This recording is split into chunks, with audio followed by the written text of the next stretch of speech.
Bismillahirrahmanirrahim. Assalamualaikum warahmatullahi wabarakatuh. Alhamdulillahi rabbil alamin. Wa bihi nasta'in ala umuri dunya waddin. Asyhadu an la ilaha illallah wahdahu la syarika lah. Wa asyhadu anna Muhammadan abduhu wa rasuluh. Allahumma salli ala Muhammad wa ala alihi wa sahbihi ajma'in. Amma ba'd. Baik Bapak Ibu sekalian rahmati Allah, sebelum kita kajian pada malam hari ini, kita kembali bersama-sama dulu membaca surat Al-Fatihah. Baik, kita awali dengan al-isti'adzah atau ta'us, basmalah dan surat Al-Fatihah. A'udzu billahi minasy syaithanir rajim. Bismillahirrahmanirrahim. Alhamdulillahi rabbil alamin. Ar-Rahmanir Rahim. Maliki yaumiddin. Iyyaka na'budu wa iyyaka nasta'in. Ihdinas siratal mustaqim. Siratal ladzina an'amta 'alaihim ghairil maghdubi 'alaihim waladdallin.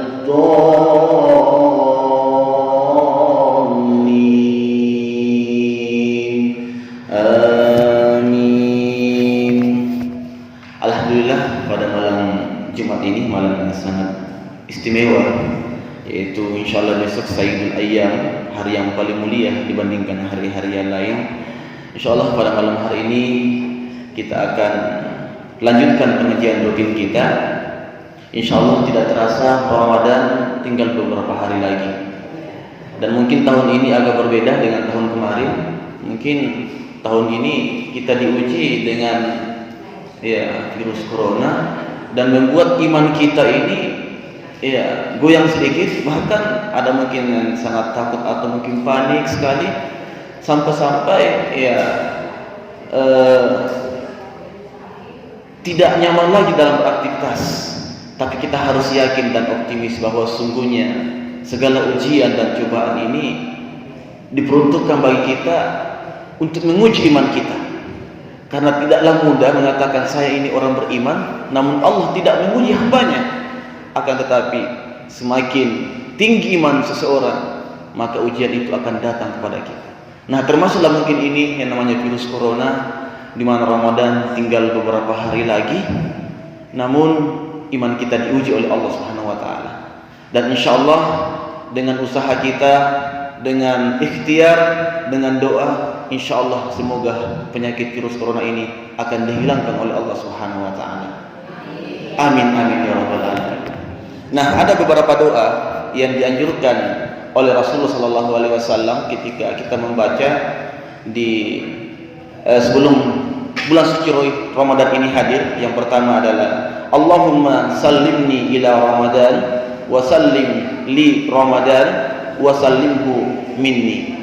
Ya Allah, sampaikanlah aku di bulan suci Ramadan ini, semoga segala amalan-amalanku di bulan suci Ramadan ini juga bisa diterima oleh Allah dan bisa diberikan keberkahan di bulan suci Ramadan. Ada juga satu doa yang dimana doa ini merupakan hadis dhaif, hadis yang lemah, tapi tidak apa-apa kita amalkan karena doa ini merupakan doa yang bagus dan pernah dibaca oleh orang-orang yang saleh, yaitu Allahumma barik lana fi Rajab wa Sya'ban wa balighna Ramadan. Kita berharap, ya Allah ya Tuhan, semoga kita semua yang hadir di masjid ini bisa bertemu dengan bulan yang penuh berkah. Amin amin ya rabbal alamin. Insyaallah sesuai dengan tema kita pada malam hari ini, yaitu al-isti'dad, persiapan kita untuk menyambut bulan yang penuh dengan berkah. Nah, kita akan sambut bulan suci Ramadan ini dengan apa, ibu sekalian? Sama misalnya, kalau ibu-ibu memiliki anak yang merantau, dan insya Allah 1 bulan yang akan datang, dia akan datang. Tentunya sebagai ibu yang sayang dengan anaknya, pasti mempersiapkan. Apa yang disiapkan? Pertama, mungkin makanan favoritnya, atau mungkin hal-hal yang membuat anak kita ini senang dengan kita. Sama dengan bulan suci Ramadan. Ramadan akan datang, kira-kira apa yang harus kita persiapkan? Sudah siapkah kita menyambut Ramadan ini? Atau Ramadan akan datang dan pergi entah kemana dan begitu saja tanpa berkesan, tanpa berbekas di hati kita? Karena sesungguhnya hadirnya dengan Ramadan ini, kita akan mendapatkan gelar dalam surat Al-Baqarah, ya ayyuhalladzina amanu kutiba alaikumussyam kama kutiba alal ladzina min qablikum la'allakum. Nah, ini dia, la'allakum, agar kalian menjadi orang-orang yang tattaqun, orang-orang yang bertakwa. Jadi itu tujuan kita. Nah, apa yang disiapkan? Yang pertama adalah persiapan ruhiyah kita, roh kita. Sebelum Ramadan hadir, kita harus membersihkan hati kita. Nah, baru-baru saja saya membaca berita di Twitter itu, ada satu masyarakat di Belitung, dia menyuruh dukun atau paranormal untuk mengusir penyakit virus-virus corona. Jadi bacakan mantra-mantra, membawa sesajian-sesajian supaya corona ini hilang. Nah, bagaimana menurut akidah kita ini? Nah, ini yang bahaya. Perbuatan syirik yang kita lakukan kepada Allah, ini dosanya tidak akan diampuni. Karena orang yang mempersekutukan Allah Subhanahu wa taala, tidak ada ampunan bagi mereka. Oleh karena itu dalam surat Asy-Syam, Allah Subhanahu wa taala berfirman ayat 9, qad aflaha man zakkaha. Sungguh beruntung orang yang mensucikan hatinya. Apanya yang disucikan?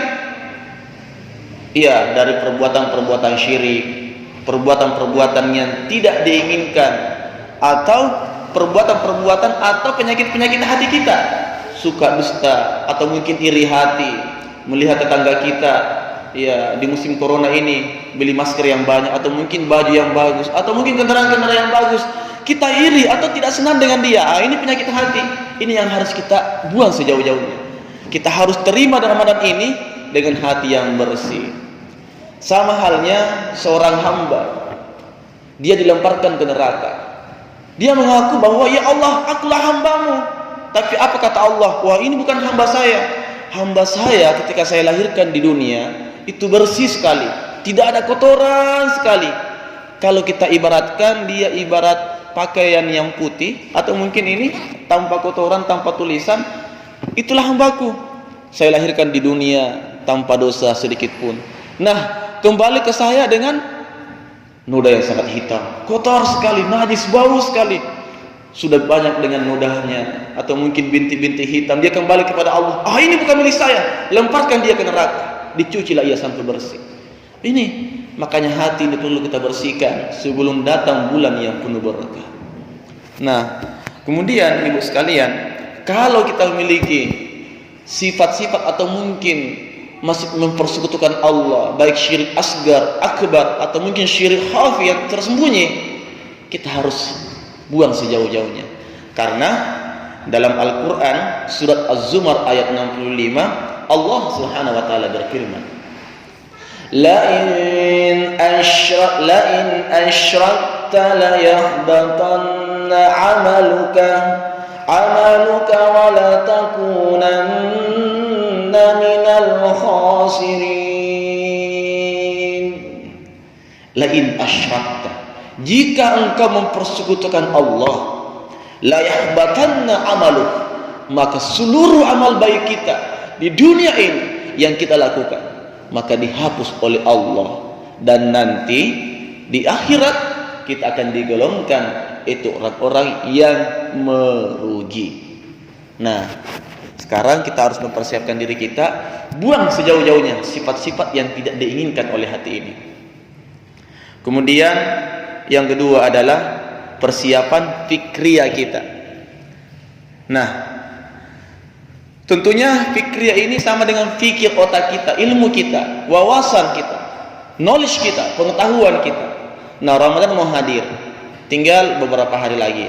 Tentunya kita sebagai orang muslim harus mempelajari ilmu-ilmu yang berkaitan tentang puasa misalnya, tentang sholat misalnya, karena Ramadan ini bulan yang betul-betul dilipat gandakan pahala kita. Kalau bisa ibu-ibu mungkin bisa beli bukunya, buku fikih sunnah. Fikih sunnah ini yang dikarang oleh Sayyid Sabiq. Di situ jelas dan ada juga terjemahannya. Masalah sholat, masalah puasa, masalah sunat berpuasa, kemudian hal-hal yang membatalkan puasa. Ini perlu kita kaji. Jangan sampai hadir Ramadan tidak ada ilmu yang kita siapkan.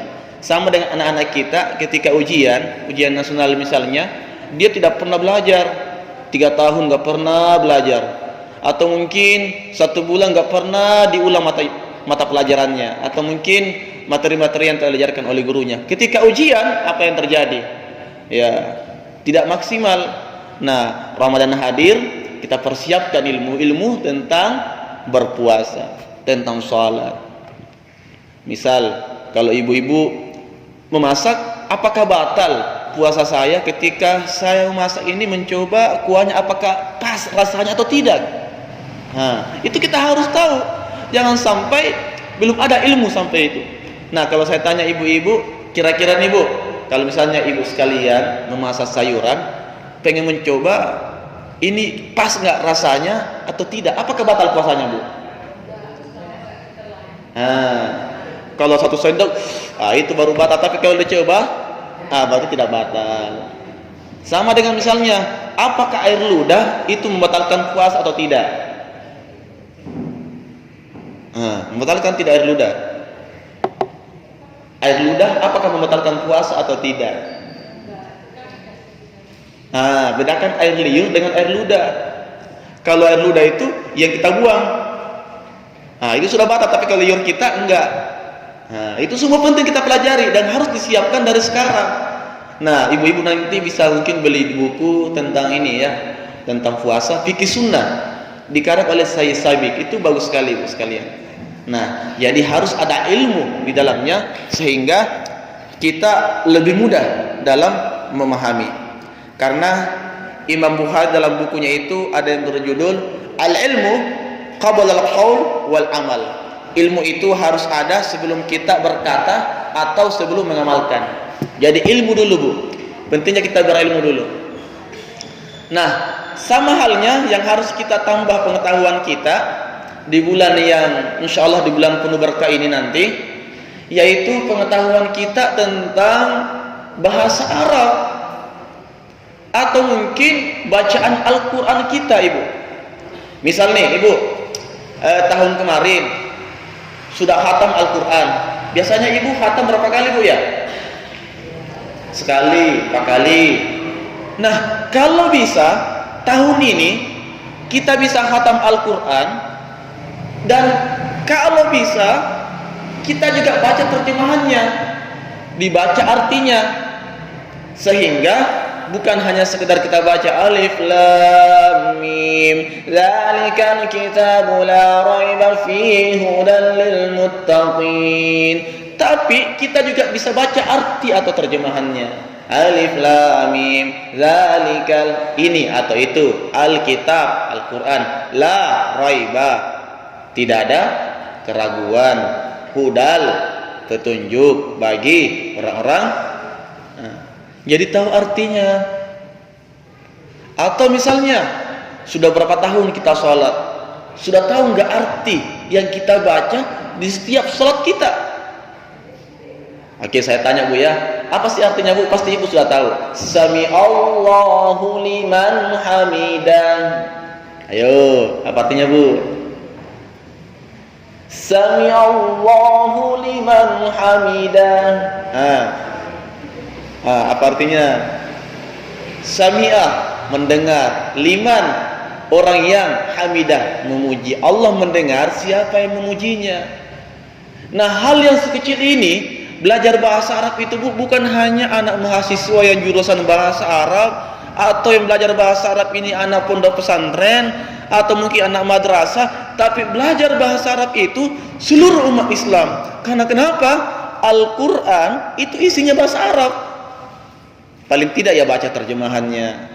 Makanya dalam surat Yusuf ayat 2 sampai 3 Allah berfirman, A'udzu billahi minasy syaithanir rajim. Inna anzalnahu Qur'anan Arabiyyan la'allakum ta'qilun.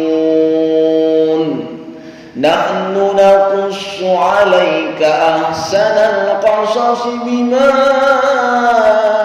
awhayna ilaika hadzal Qur'an wa in kunta min qablihi laminal ghafilin. Nah, ini perintah anjuran Allah dalam surat Yusuf ayat 2. Apa artinya? Sesungguhnya kami telah menurunkan Al-Quran ini dalam bentuk bahasa Arab la'allakum, agar supaya berpikir atau menggunakan akal kita. Nah, kenapa sih Bu bahasa Arab itu, Al-Quran itu menggunakan bahasa Arab sih? Kenapa tidak bahasa Indonesia atau mungkin bahasa Jawa atau mungkin bahasa Inggris? Kenapa kira-kira Bu? Nah, ini dia supaya kita berakal, supaya kita bisa memikirkan. Kenapa mesti bahasa Arab? Banyak alasannya Bu. Yang pertama, Nabi pertama kan Nabi Adam. Nabi Adam itu menggunakan bahasa Arab. Itu yang pertama. Yang kedua, bahasa Arab itu merupakan bahasa yang paling indah sekali, paling sopan sekali. Dan sebagai bukti bahwa Al-Quran itu adalah mukjizat. Pernah nggak ibu-ibu mendengar perlombaan musabaqah tilawah kitab Injil? Tidak ada. Musabaqah kitab Taurat enggak ada. Yang ada musabaqah tilawatil Quran. Kenapa? Tilawatil Quran ini seluruh dunia, Indonesia, Arab Saudi, apapun asalnya, sukunya pasti menggunakan bahasa Arab. Tapi kalau kitab-kitab lain tidak. Setiap negara beda bahasanya, beda bahasanya. Dan Al-Quran itu mukjizat, mudah dihafal. Banyak yang hafal Quran. Ada orang yang dari Quran sudah tua tapi bisa hafal Quran. Anak-anak yang SMP Al-Azhar Kairo menghafal Quran. Masih umur-umur kelas 1 SMP sudah hafiz. Ada yang masih kecil sekali di hafiz cilik Indonesia sudah hafal Al-Quran. Kenapa? Al-Quran mukjizat. Al-Quran mukjizat sehingga mudah dihafal. Dan tahu nggak bacaan yang tidak membosankan kita baca? Kalau ibu-ibu baca status atau apa, atau mungkin baca novel atau buku 1-2 kali kan bosan, bukan? Tapi kalau Al-Quran tidak membosankan, tiap hari kita baca, Ramadan hadir dibaca. Inilah bacaan, dan bacaan Al-Quran itu berpahala. Nah, tentunya dengan hadirnya Ramadan nanti kita tambah pengetahuan kita tentang Al-Quran dengan syarat, dengan cara yaitu mempelajari bahasa Arab. Paling tidak kita baca terjemahannya. Atau jangan jauh-jauh dulu. Salat kita kalau bisa kita paham apa sih yang kita baca ini. Dari surat Al-Fatihah, Alhamdulillahirabbil alamin. Apa artinya ya? Segala puji bagi Allah, Tuhan pencipta alam semesta. Kemudian kalau salat jangan terburu-buru. Mungkin karena sinetronnya iklan lagi, kemudian dia target selesai iklan langsung dapat filmnya. Ya ini Pak, ini. Kita baca Al-Fatihah pelan-pelan. Alhamdulillahirabbil alamin. Allah langsung menjawabnya, hamadani rabbi, hambaku memujiku. Ar-Rahmanir Rahim, sanna alai abdi, hambaku betul-betul memuji saya. Nah, ini dia, ini yang diinginkan. Baca Al-Fatihah, tahu artinya. Kemudian surat-surat yang pendek. Qul huwallahu ahad. Ayo artinya sama-sama Bu. Katakanlah bahwa Allah itu Esa. Allahus Samad. Allah tempat bergantung, bukan pohon, bukan apa ya, kuburan. Lam yalid wa lam yulad. Tidak beranak dan diperanakkan. Wa lam yakun lahu kufuwan ahad.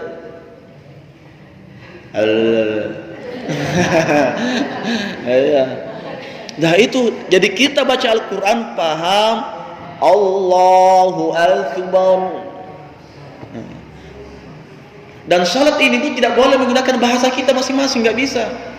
Kalau doa bisa menggunakan bahasa masing-masing, bisa pakai bahasa Indonesia, pakai bahasa Jawa. Tapi kalau salat Allahu Akbar, Allah Maha Besar, tidak bisa, nggak bisa, tidak bisa. Harus menggunakan bahasa Arab. Dan ini sudah perintah Allah.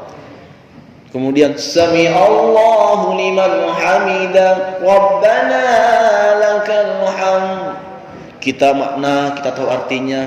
Salat itu enak, apalagi kalau misalnya ibu salat berjamaah tarawih, kemudian imamnya baca surat-surat yang panjang dan paham, enak salatnya dibandingkan tidak tahu artinya panjang lagi.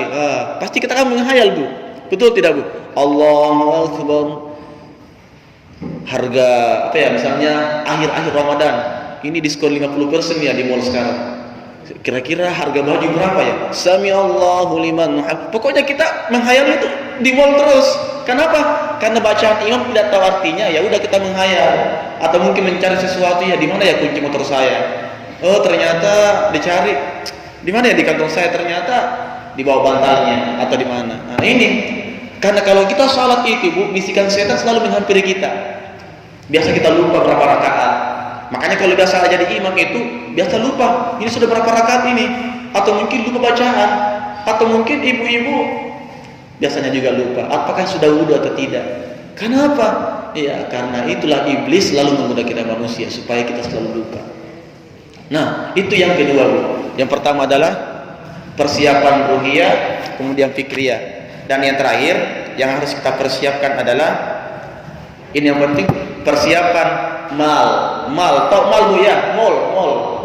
Mall itu, Bu, kalau kita ke mall itu dibandingkan di pasar, harga-harga mall itu luar biasa, agak-agak mahal. Nah, mall itu artinya mal, dipersiapkan hartanya. Kalau bulan puasa itu banyak yang bisa kita lakukan. Sedekah, zakat, beli baju baru, lebaran, apalagi buka bersama. Kemudian apalagi? Ya, itu kita butuhkan. Dan listrik itu, penggunaan listrik bulan suci Ramadan itu luar biasa. Kita jam 3 sudah bangun. Nah, jadi harus dipersiapkan dari sekarang, fisik kita, iman kita. Nah, ketika bulan suci Ramadan datang, insya Allah kita sudah siap. Nah, jadi yang pertama tadi, ini sampai jam berapa, Bu? 45 menit ya. Yang pertama adalah ruhiyah, kemudian yang kedua fikriyah, kemudian mal, ya, jangan sampai dilupakan, itu juga harus dipersiapkan. Nah, tapi sekarang ini orang kerja di rumah, Bu ya. Jadi kebanyakan kerja di rumah, apalagi anak sekolah. Di sekolah saya itu libur, tapi gurunya nggak masuk. Ya, kita ngajarnya sekarang lewat online, Bu. Online kita ngajar siswa, dan siswa sekarang pintar, Bu. Dia pasang foto yang menetap dan ternyata dia pergi tidur atau bagaimana. Kemudian di bulan suci Ramadan ini kita harus mempersiapkan satu lagi, Bu, yaitu jasa dia kita. Apa jasa itu? Artinya anggota tubuh kita, fisik kita. Nah, fisik ini sangat menentukan, karena bulan suci Ramadan itu atau puasa itu ibadah yang berat, Bu. Ibadah yang sangat berat. Dibandingkan ibadah-ibadah yang lain, puasa termasuk ibadah yang berat, modalnya juga berat. Kan ibadah itu ada beberapa macam, Bu. Ada ibadah yang ringan, modalnya ringan. Contohnya zikir, subhanallah. Ini kan tidak butuh duit. Walhamdulillah wa la ilaha illallah wallahu akbar wa la haula wa la quwata illa billahil aliyyil azim. Kita berdoa, itu modalnya ringan, ibadahnya juga ringan. Ada juga ibadah modalnya berat, ibadahnya berat. Puasa, naik haji. Puasa itu butuh duit juga, tidak cukup dengan tahan lapar saja, tidak. Nah, puasa juga ini ibadah yang istimewa. Kenapa? Karena puasa itu ibadah yang langsung kita store kepada Allah. Beda kalau salat, Bu. Kalau salat mudah. Salat itu yang bagus salatnya, bagus wudunya, bagus bacaannya, jelas oh ini orang bagus salatnya. Tapi kalau puasa gimana? Oh ini kayaknya si fulan atau ibu yang sekian ini, ibu kayaknya puasanya bagus karena ketika pengajian loyo sekali. Kemudian kalau jalan, tidak semangat sekali. Kayaknya puasanya lebih bagus ini. Padahal tidak menjamin, tidak ada jaminan. Boleh jadi ada orang yang berpuasa semangat pagi, siang juga tetap, tapi dia berpuasa. Nah, karena puasa ini rahasia Allah. Nah, kita harus menjaga fisik kita. Jangan lupa cuci tangan sebelum makan. Jangan sampai kita kita terhindarlah insyaallah dari corona ini. Dan hadirnya Ramadan, fisik kita, mental kita, spiritual kita, intelektual kita sudah siap. Dan insyaallah marhaban ya Ramadan. Makanya di situ Bu bukan menggunakan ahlan wa sahlan. Kan dalam bahasa Arab itu Bu ahlan wa sahlan juga selamat datang. Yang digunakan di sini marhaban ya Ramadan. Selamat datang bulan yang penuh dengan berkah. Kenapa marhaban? Dalam kajian linguistik bahasa Arab dikatakan marhaban itu bukan yang datang orang-orang biasa. Kalau orang bule yang datang atau orang-orang siapa tamu kita yang istimewa, cukup kita katakan ahlan wa sahlan. Tapi Ramadan bukan lagi ahlan wa sahlan, karena ini bulan yang sangat luar biasa. Banyak pahala di dalamnya. Banyak hal yang bisa kita raih di bulan yang penuh dengan keberkahan ini. Nah, inilah mungkin yang saya akan bawakan pada malam hari ini. Nanti ada mungkin pertanyaan atau saya langsung tutup dengan doa. Jadi sebagai kesimpulannya Ibu sekalian, mari kita mempersiapkan diri di bulan yang penuh keberkahan ini dengan iman, amal saleh kita perbanyak. Kemudian jangan lupa Ibu sekalian, ada satu hadis dari Rasulullah SAW mengatakan bahwa al-mu'min al-qawi khairu wa ahabba ila Allah minal mu'min dhaif, yang artinya orang mukmin yang kuat itu lebih dicintai dan lebih baik dibandingkan seorang mukmin yang lemah. Oleh karena itu, mari kita menjaga kesehatan dan kemudian kita insyaallah terhindar dari penyakit atau virus-virus corona atau penyakit-penyakit hati yang lain, penyakit iri hati, dengki, dan hal-hal yang tidak diinginkan oleh Allah Subhanahu wa taala. Insyaallah dengan hadirnya Ramadan yang tidak lama lagi, kita akan dimudahkan oleh Allah dan kita akan mendapatkan gelar orang-orang yang bertakwa, la'allakum tattaqun. Mari kita berdoa kepada Allah Subhanahu wa taala, semoga silakan.